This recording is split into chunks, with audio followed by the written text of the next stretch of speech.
I don't know if that music is more for Rudy than me, but it's great to be here, and thanks for the warm welcome. I appreciate the opportunity. And yes, I'm from Chicago.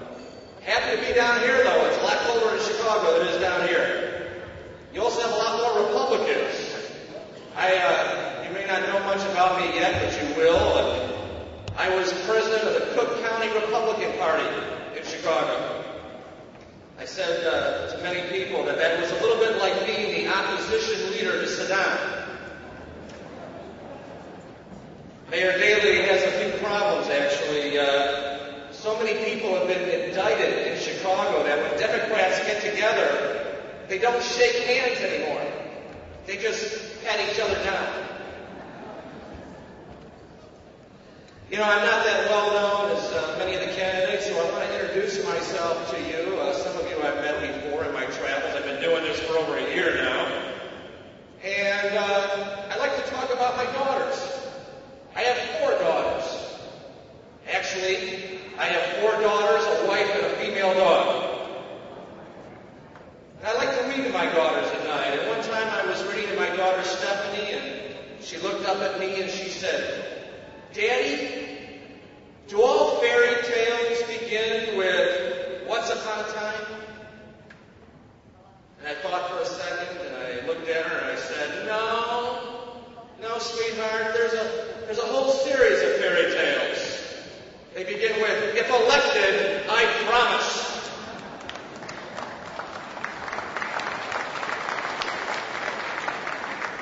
That's why I'm standing here before you today.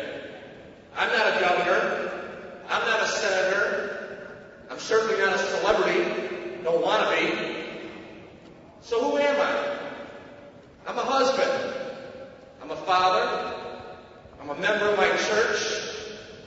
I'm a descendant of a legal immigrant.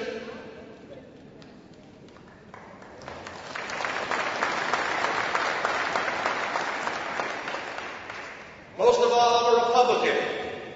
A very active Republican. I go back a long way. I was on Jack Kemp's National Steering Committee when he ran for president. This country would have been a lot better than Jack Kemp was president in 1988.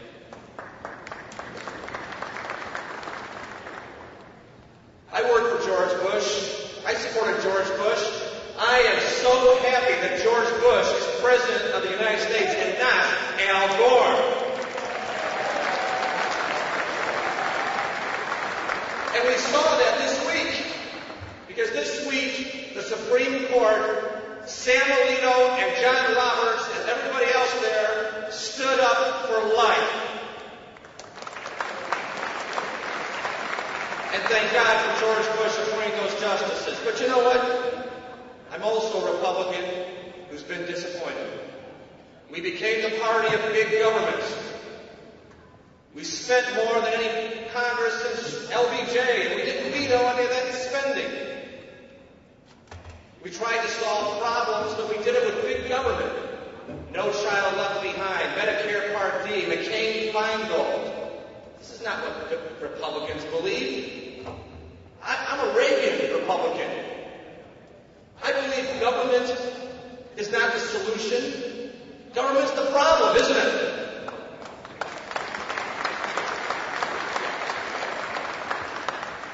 I want to solve problems. I'm a businessman. I started with nothing. My mom was a single mom. I started with 0. I wasn't born on third base and thought I had a triple. You've heard that expression. I worked my way through school. I struggled like most Americans have done. And I'm horrified at the spending and the waste and corruption that's going on in Washington, D.C.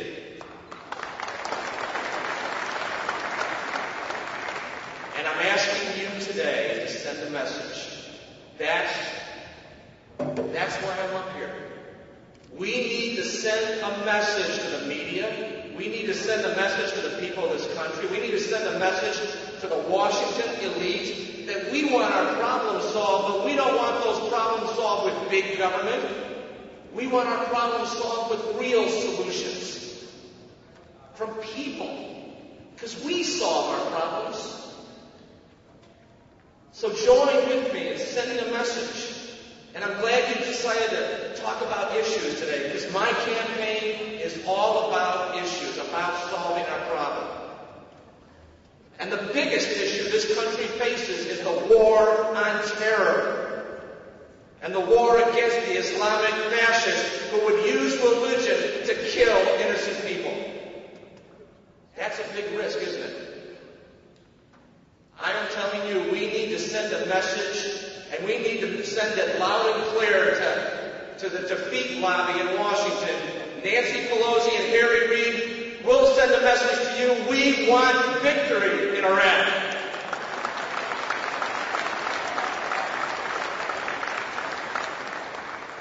But I'm a fiscal conservative. Iraq is sitting on 200 billion barrels of oil. They should be driving around in BMWs. I know you got a BMW plant nearby. Why are we paying for their security and rebuilding? Let's get that oil pumping. Let's get the Iraqis to pay for their own security and rebuilding. And you know what will happen?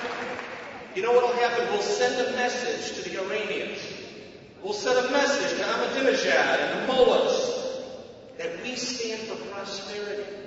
We stand for freedom. We stand for opportunity for everyone. I don't care if you're Shia. I don't care if you're Sunni. I don't care if you're Kurd. I don't care what your religion is. We stand for prosperity for all people. That's our foreign policy. That is the message of our war against the Islamic jihadists.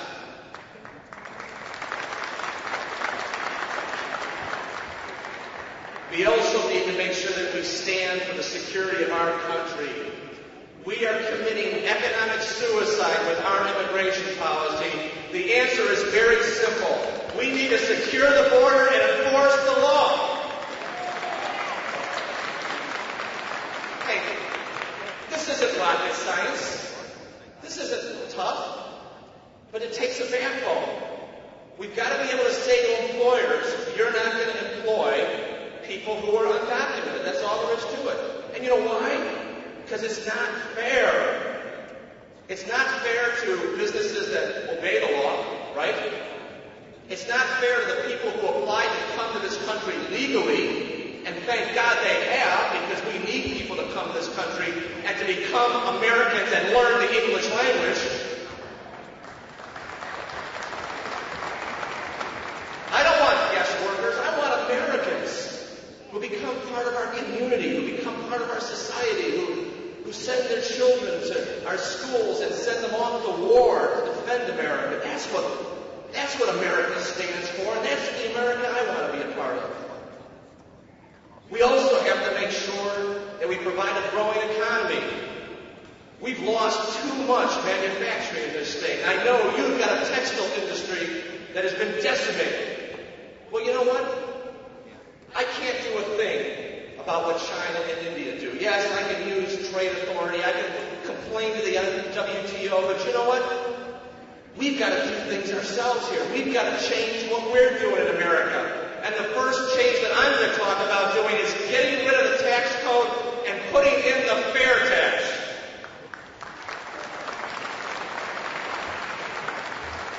This income tax, and I'm a CPA, so I've worked with it for 30 years.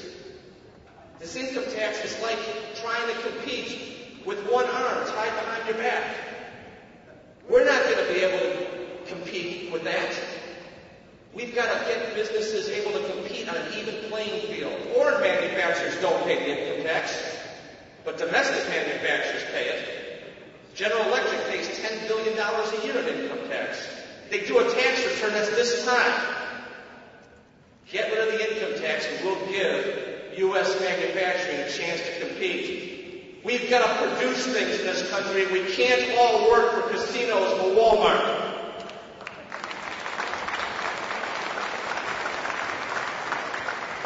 And you know what? I'm for the extension of the Bush tax cuts. I think that's a good thing. President Bush's tax cuts just follow in the footsteps of Ronald Reagan and Jack Kemp. Jack Kemp was the author of the Reagan tax cuts, for those of you who know it. And the simple proposition is that when you reduce tax rates, you get more investment. That's what happens. You grow the economy. You grow the pie for everybody. That's what we have to do. We also have to make sure that we stay true to our social issues and our values. I'm the son of a single mother. If abortion were legal in 1955, I wouldn't be standing here before you. I am proud to be pro-life without exception. And I wish I had a father. We need to preserve marriage as one man and one woman. That makes total sense to me. Let me close by telling you, Ronald Reagan came out of the West. He rescued the Republican Party. He wasn't a career politician, but he believed in America just like I do. But he talked about solving our problems. Movement conservatives, the grassroots like you people, you're the ones that elected Ronald Reagan to 2 landslide victories. I'm here to tell you that when we work together, we can do it again in 2008. Thank you for the opportunity to be here today.